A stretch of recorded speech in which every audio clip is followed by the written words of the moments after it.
Y esto es, digamos, cuando las cosas van bien, en este sentido, cuando la madre es suficientemente atenta, ¿no? Cuando hay rupturas y reparaciones, cuando se le da al bebé el tiempo para poder asimilar las cosas, entonces este bebé, en principio, puede llegar a tener un apego seguro. Pero, ¿qué pasa cuando va mal? Cuando no ocurren estas cosas. Cuando esta relación diádica pues, está caótica, bueno, no funciona bien.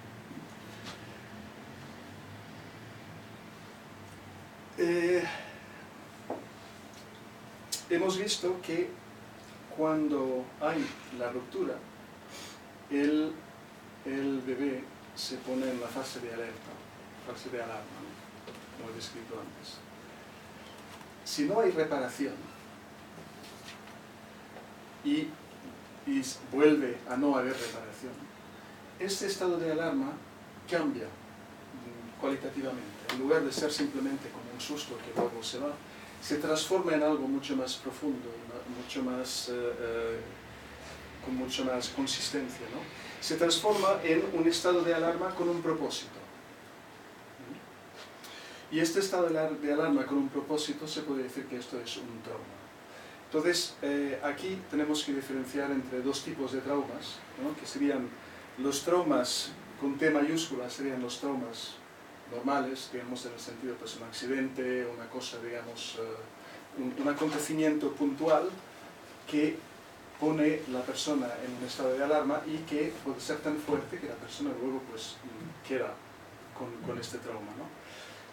Y luego el trauma con T minúscula, que serían cosas, pequeños traumas, pero que se van repitiendo.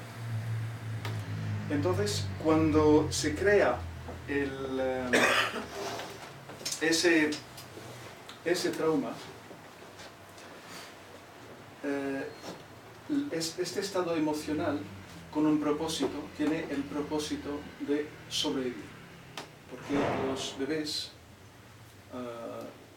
tienen como dos posiciones, vivo o muero. O sea, esto es lo que hay, ¿no? No hay matices. Todo es blanco y negro, vida o muerte. Entonces, si las cosas no funcionan, pues entonces la asociación es, esto es la muerte, me voy a morir. Entonces tengo que hacer algo, ¿no? Instintivamente, entonces lo que hace es crear una forma, ¿no? De adaptarse tanto como puede a la madre, a la persona que le cuida, de forma que puede recibir lo máximo, ¿no? Y digamos, el tipo de conducta entonces que aprende para relacionarse con su madre de forma que ella vaya dándole lo máximo que pueda darle, sería lo que podemos llamar conducta de apego. Es decir, cuando ocurre esto, el apego se vuelve un apego inseguro, ya no hay una seguridad, no hay aquella sensación de pertenencia, de seguridad, de que todo va bien, ahora ya las cosas van un poco chungas, ¿no? Entonces, la conducta de apego, el tipo de conducta, el tipo de estrategia de apego que se crea el niño ya depende del tipo de relación que tiene con el cuidador, la cuidadora. Y esto es lo que llamamos el apego inseguro. Entonces el apego inseguro, una alumna del John Bowlby, el que descubrió la teoría del apego, que se llama Mary Ainsworth, diseñó un test para poder diferenciar, digamos, a edad temprana, el tipo de apego, si que apego seguro o inseguro de los bebés. Y de hecho este test se hace a los 12 meses. Y en los 12 meses pues ya se sabe el tipo de apego que tiene el niño. Y en principio, estadísticamente, si se puede crear una estadística, que sabe que hasta aquello es así, ¿no? Pero estadísticamente se ha visto que a los 20 años el 80% de las personas tienen el mismo tipo de apego que tenían cuando tenían 12 meses. O sea que es algo que es bastante determinante, ¿no? Y el otro 20% normalmente es porque se ha ido a peor. Es decir, es algo que no se mueve mucho, es lo del tipo de apego. Entonces,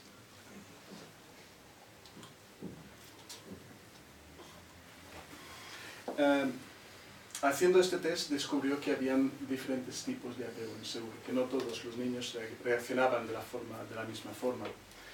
Había un tipo de apego inseguro que llama evitativo, y este tipo de apego ocurre cuando la madre es distante, cuando su forma de reaccionar ante las expresiones de necesidad del bebé son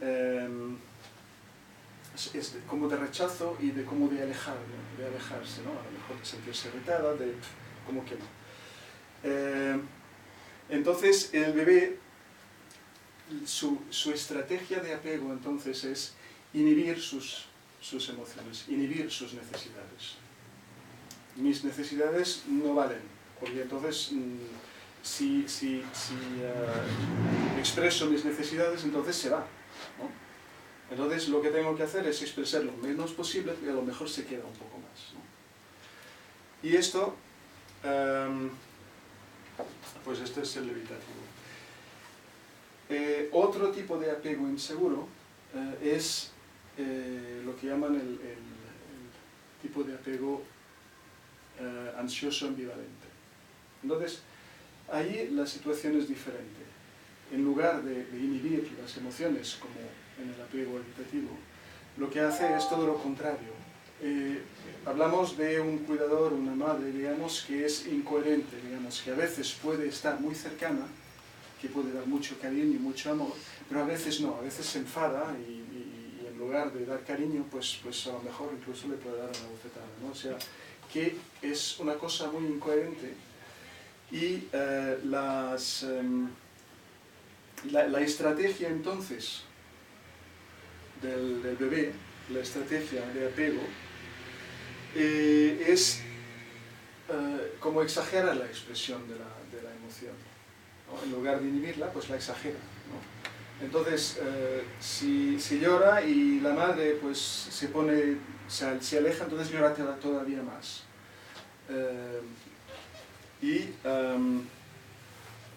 Esta persona, pues luego, su forma de reaccionar en relaciones, de relacionarse es justamente pues agredir, ¿no?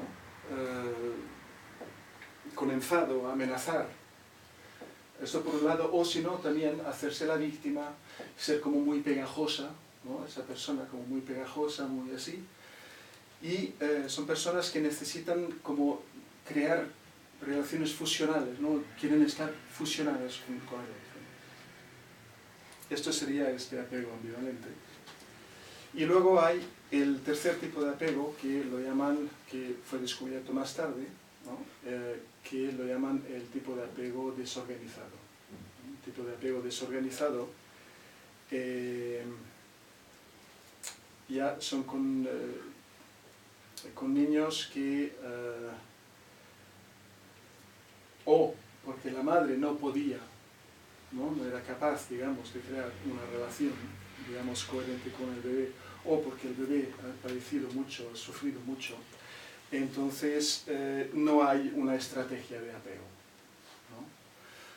¿no? Entonces, esto puede ser, pues esto, los casos, digamos, de abandono severo, casos de maltratos, casos de sufrimiento intenso, ¿no? de hospitalizaciones, también pues incubadora, a lo mejor pues, si durante un mes, el primer mes de estar en incubadora nadie lo toca, pues también, ¿no? Y ese tipo de cosas, entonces puede llevar a este tipo de apego desorganizado, donde digamos, la reacción oscila entre la inhibición completa, o sea, que intenta hacerse invisible, y una explosión de rabia, o explosión de cólera, ¿no? Incontrolable.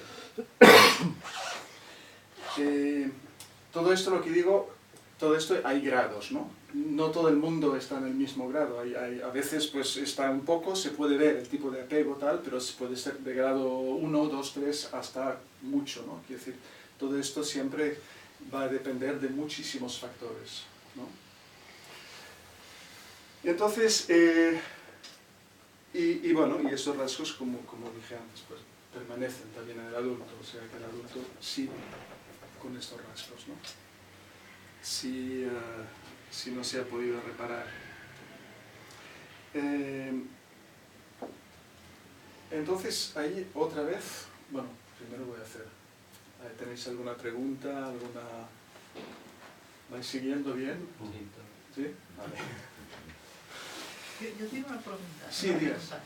¿Este apego se produce, se genera durante el primer año de vida, habitualmente? Sí. Y si no ocurre, Pues, ¿después si no podrías ocurre, volver a generar en otra circunstancia o ya has perdido...? bueno, esto luego es lo que hablaremos cuando hablemos de terapia y ese tipo de cosas. ¿Qué se puede hacer cuando ha pasado todo esto, ¿no? Entonces,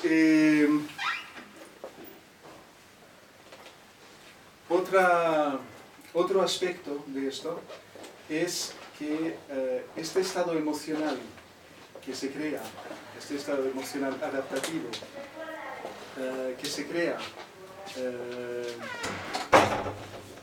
cuando aquella reparación no se hace, aquel estado de alarma con propósito, digamos, ¿no?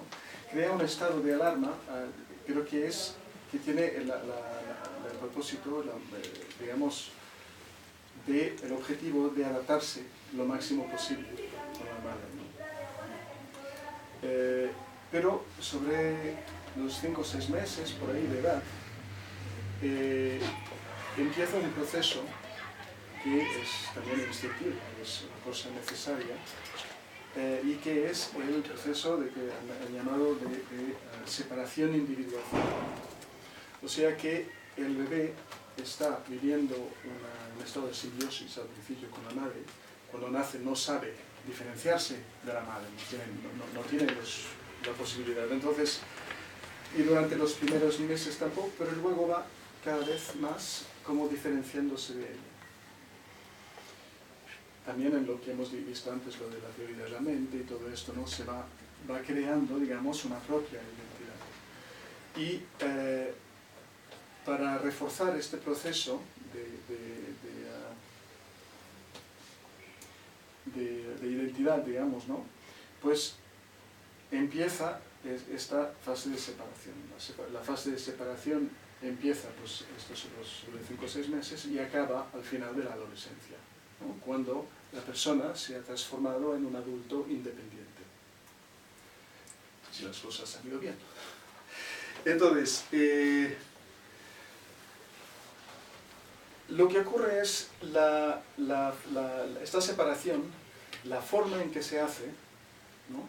Es que hay como una conducta también de separación. La conducta de separación es empezar a decir que no, escupir la comida, tirar las cosas, de alguna forma hacer cosas que no son adaptativas, o sea, no son cosas que a la madre le pueda gustar, ¿no? En principio. Y que son necesarias justamente para